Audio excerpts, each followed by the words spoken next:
Hey guys, Caleb's Cards here, coming at you with another World War II autographs video.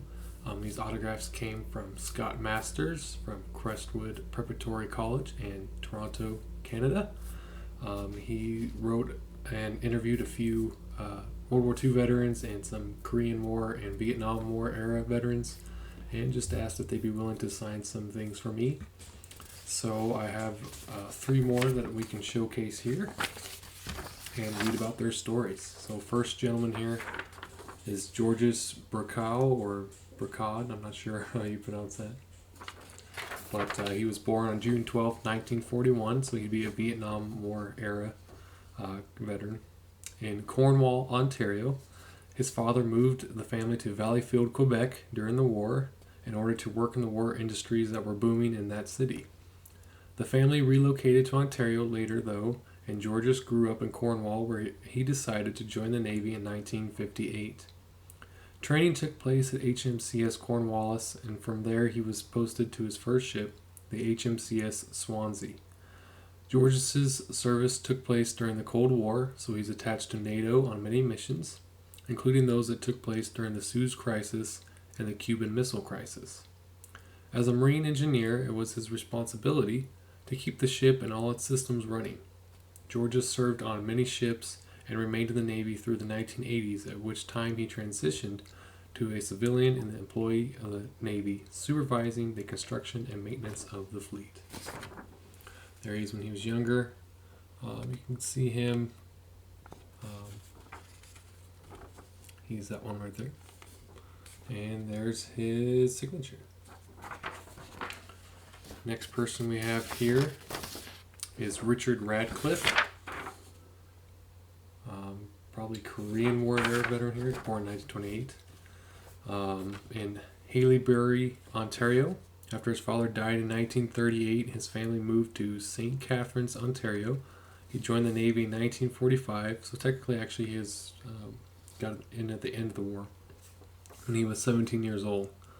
He went to Naval College in Royal Roads in British Columbia and graduated as a midshipman. He went to the Royal Navy College in Greenwich, England. He finished his studies in 1950 and came back to Canada and got married. Months later, he was placed in a destroyer named HMCS Nootka en route to Korea, where he was stationed for 9 months. He continued to serve in the Navy until his retirement. And there is Mr. Ratcliffe, and some other pictures if you want to see. And some kids from Scott's class that came to visit him in person, and there's his signature. And finally, we have Mr. Stan Denny,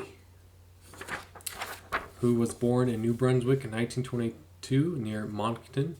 His father moved the family to Windsor, Ontario for a few years when Stan was young, but he took the family back to Moncton with the coming of the Great Depression. When he secured employment at a family lumber mill, Stan enjoyed his early life and teen years in New Brunswick, and in particular he excelled at baseball. With the coming of the war, his athletic hopes were dashed, though. He decided to join the RCAF, and by 1941 his training regiment was underway. Stan was moved to various parts of Canada, where the British Commonwealth Air Training Plan put him through the motions, and Stan was prepared to be an armorer and member of the ground crew. He was shipped overseas in 1941 and attached to numerous squadrons in Great Britain, where he serviced Beaufighters and Mosquitoes. Stan remembers coming under attack by Junkers 88 on one occasion, the closest he came to enemy fire. Rather suddenly, Stan was moved at the midpoint of the war and after a journey through the Mediterranean and Indian Ocean, Stan was deployed on Ceylon to the base at Kogla, where he serviced the Catalina flying boats, playing a crucial role in the RAF reconnaissance flights over the Asian theater of war. Stan was there until April 1945 when he was returned to Canada. He ended the war by demobilizing the RCAF's Lancasters, stripping them of their guns. So again, there is Mr. Denny. Does not look 100 years old, that's for sure. And his signature.